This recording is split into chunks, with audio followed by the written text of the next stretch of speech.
इंदौर से एक बड़ी खबर। नाइट कल्चर को लेकर एक बार फिर से गंभीर सवाल खड़े होते हुए देर रात बीच सड़क युवक युवती में मारपीट का वीडियो सोशल मीडिया पर वायरल होता हुआ।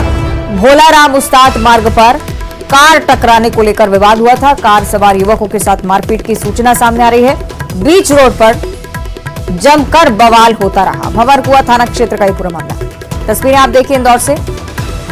नाइट कल्चर को लेकर पहले भी सवाल खड़े होते रहे और एक बार फिर से एक ऐसी सिचुएशन, एक ऐसी परिस्थिति इन तस्वीरों के सामने आने के बाद नाइट कल्चर के फैसले को लेकर अभी भी ये माना जा रहा है कि गंभीरता के साथ विचार करने की जरूरत है। ये मामला हम आपको बताएं इंदौर का, जहां दो लोग आपस में भिड़ गए हैं। क्या कुछ कार्रवाई अभी तक हुई है, क्या स्थिति है मौके पर, यह भी हम समझ लेते हैं। सहयोगी मिथिलेश हमारे साथ इंदौर से लाइव जुड़ रहे हैं। मिथिलेश, नाइट कल्चर को लेकर पहले भी हमने देखा है कि कई नेताओं की तरफ से बेबाकी से बयान दिया गया। एक बार फिर से एक ऐसी तस्वीर जो बताती है कि अभी भी गंभीर चिंतन की जरूरत है।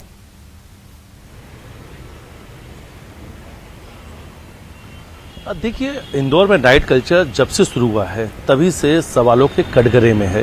पूर्व लोकसभा स्पीकर सुमित्रा महाजन, बीजेपी राष्ट्रीय महासचिव कैलाश विजयवर्गीय और कैबिनेट मंत्री उषा ठाकुर नाइट कल्चर के खिलाफ आवाज उठा चुके हैं। उन्होंने कहा है कि नाइट कल्चर को लेकर पहले व्यवस्थाएं दुरुस्त करनी होगी, उसके बाद नाइट कल्चर को सुचारू रूप से शुरू रखना चाहिए।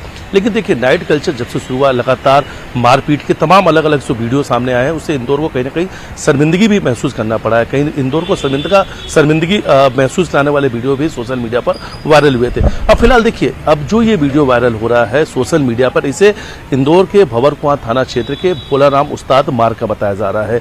वायरल वीडियो के आधार पर पुलिस पूरे मामले की जांच कर रही है और ये पता लगाया जा रहा है कि ये वीडियो कितने दिन पुराना है। आसपास के लोगों का कहना है कि अक्सर इस प्रकार की देर रात को जो युवक है आपस में लड़ते हैं। देर रात ड्रिंक एंड ड्राइव की केस भी बनाने की बात कही जाती है, लेकिन सब कुछ नजर नहीं आता है। लेकिन एक वीडियो वायरल हुआ है, उस वायरल वीडियो पर जांच की बात कही जा रही है कि ये वीडियो भोलाराम उस्ताद मार्ग का है और ये कितने दिन पुराना है और ये जो युवक लड़ाई करते हुए दिखाई दे रहा है, आखिर इनका जो विवाद है और किन किन चीजों की वजह से हुआ था। क्योंकि अभी तक बात सामने आ रही है कि कार टकराने की बात को लेकर इनका आपस में विवाद हुआ था। ये दो ग्रुप थे, युवक युवतियां दोनों ग्रुप में शामिल थे और कार टकराने की बात को लेकर दोनों ग्रुप के बीच में विवाद शुरू हो जाता है और आपस में लड़ते हुए ये वीडियो जो है, जो पास में किसी जो शख्स खड़ा था उसके द्वारा ये वीडियो बना लिया गया था। तो फिलहाल अब पूरे जो वीडियो है उस वीडियो के आधार पर भंवर पुलिस पूरे मामले की छानबीन कर रही है, यानी पूरे मामले में जांच पड़ताल की जा रही है। कुल मिलाकर अभी भी नाइट कल्चर को लेकर पर्याप्त व्यवस्थाएं नहीं है। बहुत शुक्रिया आपका मिथिलेश फिलहाल जानकारी के लिए।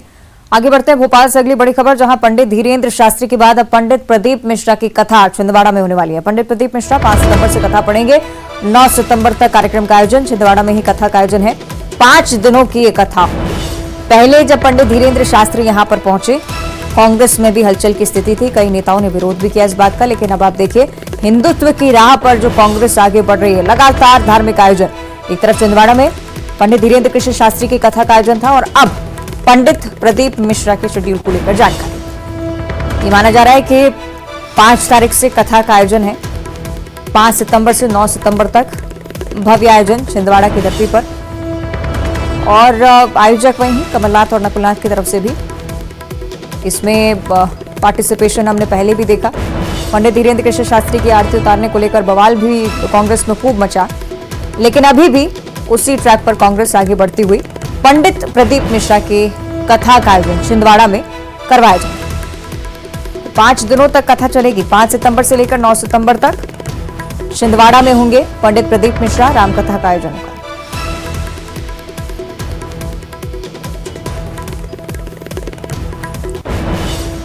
छिंदवाड़ा के लिहाज से बड़ी जानकारी। पहले पंडित धीरेन्द्र कृष्ण शास्त्री की कथा का आयोजन कमलनाथ और नकुलनाथ की तरफ से करवाया गया था और अब पंडित प्रदीप मिश्रा भी 5 सितंबर से भव्य आयोजन में शामिल होंगे। सहयोगी अनुराग श्रीवास्तव हमारे साथ जुड़ रहे हैं, उनका भी हम रुख कर लेते हैं। अनुराग, पार्टी के अंदरूनी मसले भी हमने देखे बीते दिनों, उससे लेकर भी कई सारे बवाल हुए, लेकिन हम देख रहे हैं कि हिंदुत्व की राह पर कांग्रेस लगातार आगे बढ़ती हुई। मायने इसके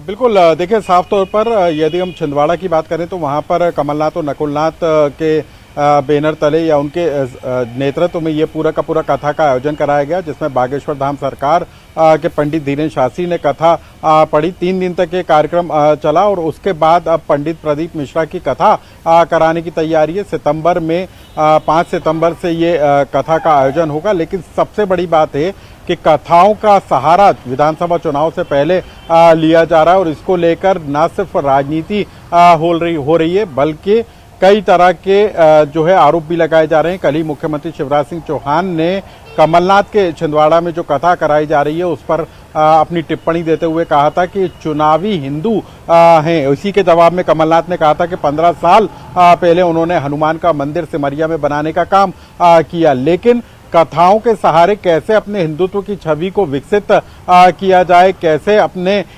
सॉफ्ट हिंदुत्व के एजेंडे को आगे बढ़ाया जाए, इसकी कोशिश में कांग्रेस पार्टी लगी हुई नजर आ रही है। और छिंदवाड़ा में भले ही कमलनाथ इस कथा का आयोजन करा रहे हो और वहां की 7 विधानसभा सीटों के साथ 1 लोकसभा सीट पर कांग्रेस पार्टी की नजर हो, लेकिन इसके अलावा पूरे प्रदेश में संदेश देने की कोशिश में भी कांग्रेस पार्टी है, क्योंकि कमलनाथ प्रदेश कांग्रेस अध्यक्ष भी हैं और इस नाते वो बताने की कोशिश में कि कांग्रेस हिंदुत्व के चेहरे पर आगे बढ़ रही है। चलिए, कुल मिलाकर कई सारे सियासी मायने भी इसके। बहुत शुक्रिया आपका अनुराग। आगे बढ़ते हैं बालाघाट से अगली बड़ी खबर, जहां आदिवासी दिवस पर आक्रोश रैली का आयोजन। आदिवासी समाज की तरफ से आक्रोश रैली निकाली गई। हजारों की संख्या में जिले भर के आदिवासी शामिल हुए हैं, नगर मुख्यालय पहुंचेंगे। आपको बताएं कि आदिवासी समाज ने पहले से तैयारियां कर रखी हैं इसके लिए। बालाघाट बंद का आह्वान भी आज के लिए। बंद का नगर में मिला जुला असर हालांकि देखने को मिल रहा है। आदिवासियों पर अत्याचार के विरोध में रैली, आक्रोश रैली जिसे नाम दिया गया है, अपनी पारंपरिक आदिवासी वेशभूषा और हथियारों के साथ आज रैली में शामिल होगी सभी। मामला है मध्य प्रदेश में और मणिपुर में जो घटनाएं निरंतर घट रही हैं, महिलाओं के साथ में अत्याचार, शोषण, बलात्कार, आदिवासी युवक के ऊपर पेशाब कर देना, और सीधी की घटना आपने देखा होगा, नेमावर की घटना देखा होगा, नीमच की घटना देखा होगा, और सिवनी की घटना किसी से नहीं छिपी है। जो इस प्रकार की जो निरंतर घटना मध्य प्रदेश में हो रही हैं, और मणिपुर की सबसे बड़ी मानवता को शर्मसार करने वाली जो घटना है, जिसमें आपने देखा होगा सोशल मीडिया के माध्यम से, मीडिया के माध्यम से केंद्र सरकार और राज्य सरकार इन पे प्रतिबंध लगा सके और आने वाले समय में मानवता को जो शर्मसार करने वाली जो निरंतर घटनाएं हो रही हैं, इस पर प्रतिबंध लगे। कोंडागांव से अगली बड़ी खबर, जहां लाखों की धोखाधड़ी का आरोपी गिरफ्तार हो चुका है। लोन की किस्त जमा करने के नाम पर ठगी की गई थी। 12 किसानों से 9 लाख वसूल कर आरोपी फरार हो गया था। किस्त जमा करने का नोटिस मिलने पर इस पूरी बात का खुलासा हुआ। पीड़ित ने सिटी कोतवाली थाने में एफआईआर दर्ज करवाई थी और आरोपी फाइनेंस कंपनी का एजेंट अब पुलिस गिरफ्त।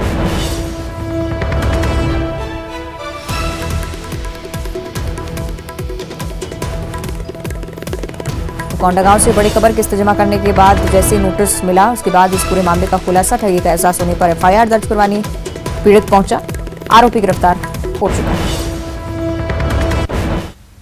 इंदौर से अगली बड़ी खबर, जहां मोबाइल चलाने पर 8वीं के छात्र की वार्डन ने बेरहमी से पिटाई कर दी है। एरोड्रम थाना क्षेत्र के हॉस्टल में मोबाइल चलाने को लेकर पूरा विवाद खड़ा हुआ। नाराज वार्डन ने बुरी तरह से छात्र को पीटा है। मासूम छात्र के साथ उसके दोस्तों ने भी आप बीती बताई है। घटना एरोड्रम थाना क्षेत्र की बताई जा रही है। इंदौर का यह पूरा मामला मासूम छात्रों के साथ बेरहमी से पिटाई का, मोबाइल चलाते हुए पकड़ा और ऐसी नाराजगी के वार्डन ने बुरी तरह से इस छात्र को मारा। और आइए अब सीधे सुनते हैं मुख्यमंत्री शिवराज सिंह चौहान क्या कुछ कह रहे हैं। ऐसे धर्म को भी जोड़े, धर्माचार्य जोड़े, तो इन सबको जोड़ने में कोई कसर ना रहे। बाकी डिटेल प्लानिंग आपने कर ली है, हर घर तिरंगा फहराना है, उसके लिए पर्याप्त हमारे राष्ट्रीय ध्वज की उपलब्धता है। जहां जरूरत पड़े संकोच न करें, यहां पर संपर्क करके मंगवा लें। उसके हर घर में तिरंगा झंडा हमारा लगे।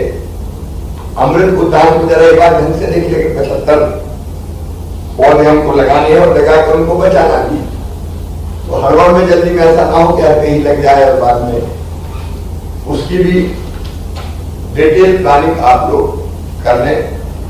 मुझे लगता है बहुत डिटेल और मुझे बताने की आवश्यकता है। मैंने आज आपको इसलिए बुलाया बहुत गंभीरता के साथ ये कार्यक्रम हमको संपन्न करना है। 14 तारीख को मैं भी 75 लोगों के साथ, 75 नारी बहनों के साथ यहाँ 15 अगस्त तक लगाना, तो 14 अगस्त को मैं स्वयं भी करूंगा।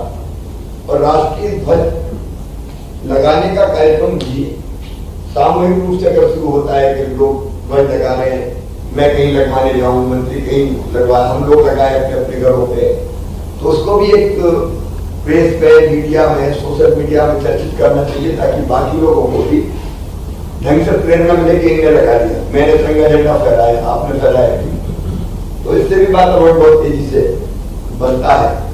और विशेषकर स्टूडेंट्स को, बच्चों को देशभक्ति के संस्कार देना बहुत उपयोगी है। तो ये आप सुन रहे थे मुख्यमंत्री शिवराज सिंह चौहान को। मेरी माटी मेरा देश अभियान का आगाज उनकी तरफ से हो चुका है। आगे बढ़ते रुक करेंगे अन्य खबरों का। इंदौर से अगली बड़ी खबर, जहां बदमाशों के हौसले बुलंद नजर आते हैं। इंदौर पुलिस को खुली चुनौती दे रहे हैं बदमाश। जिला जेल में मुलाकात के दौरान जेल की सुरक्षा में सेंध लगाई है। व्यापारी को धमकी देने के लिए बातचीत का वीडियो बना डाला, और ये वीडियो जेल के अंदर का। मंगलवार को सोशल मीडिया अकाउंट पर बदमाश के साथी शाहरुख ने वीडियो पोस्ट किया। चंदन नगर के दवा व्यापारी को नशे से जुड़ी प्रतिबंधित टैबलेट नहीं देने की धमकी देने के लिए इस वीडियो को रिकॉर्ड किया गया।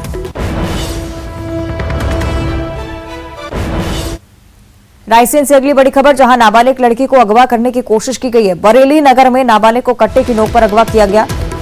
ये कोशिश की जा रही थी, लेकिन शोर मचाने पर आरोपी देव ठाकुर वहां से फरार हो गया। आसपास लोगों ने मदद की।